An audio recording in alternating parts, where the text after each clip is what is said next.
Muhammad from Pakistan. Assalamu alaikum, Sheikh. Wa alaikum assalam wa rahmatullah. Sheikh, we have a mufti in our country who is consistent in across all the formats. He has a high face value because of being nice and same rulings. He is not a Deobandi and he does not endorse any kind of bida, and he does the rejection of the bida very publicly. And he has the same stance as you about the Hazrat Muawiyah, and we cannot speak ill about Sahabas. And he made some of the scholars who were talking ill about them, he made them shut down. And he says that the YouTube earning is halal because we are uploading halal content. And he added some of the more context that renting out a house to someone and the tenant start doing haram things, so the income does not become haram. The same goes for the mobile shop. So if mobile shop is selling mobiles, but the salesman is a girl, so he is sinful for the girl, but the income from the shop is halal. The same goes for the news anchor. So the news anchor is getting paid from the TV ads, and his income is halal because he is getting his wage from the TV. And the same goes for the female teacher. What is the question, Sheikh? Akhi, what is the question? Yeah, so the question is, you said like it is haram. So I just want to understand as a layman, if we take his teaching in this regard, would that be acceptable or should we refrain from it? Akhi, if you are a layman and you don't have sufficient knowledge, you have to follow one scholar.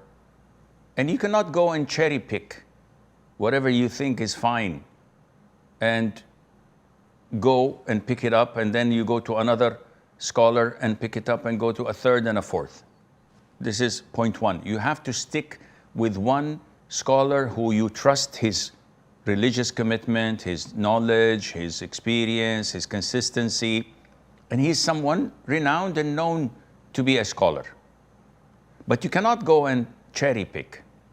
So if this brother is a respected, well-known brother and a scholar, and he has a track record of consistent fatwas, he doesn't go up and down, changes every now and then, so be it. If you trust him, follow him.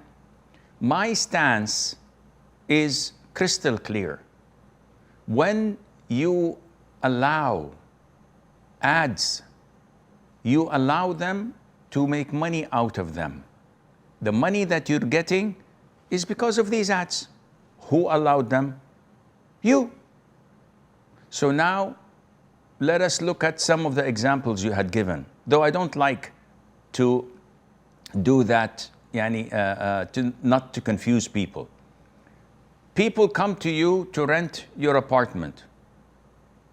If they come to you and say, wow, you have a nice apartment, tomorrow we're going to have a party and we will have some drugs and some liquor, and the next week we might have an orgy, man, your apartment is cool. And you want to sign the contract with them, nobody in his right mind, even your sheikh, would say, oh, this is halal. If you sign a contract with someone who you don't know his intentions, and then you discover that he's doing haram, you cannot renew the contract for them. But once the contract is over, it's done.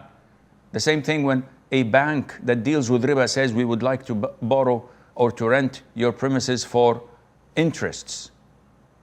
I don't believe your sheikh would say, that's fine, because the riba is on them. That would be insane. Tomorrow he would also say, if a group of companies come to rent your property to make it a brothel or to make it a bar, it's on them. I'll just sign it. So these things I don't like to discuss publicly because the laymen usually, they're not related. Secondly, they have a lot of interest in getting the green light for this fatwa because it suits them best. So many people would love me to say YouTube earnings is fine. Akhi, I have 1.42 million subscribers on YouTube. How much would I get if I allow the ads? $5,000? I don't know. I could get $5,000 or $10,000 a month easily. Why don't I do it, ya akhi? Don't I want money, extra money? Of course I do.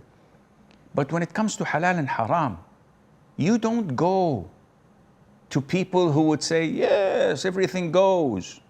Give me 10% of whatever you make. You go and try to follow those whose religious practice is accepted. But at the end of the day, it's you with Allah Azza wa Jal. It's you in your grave alone. Neither me nor him would come and defend you. So you choose whatever you like.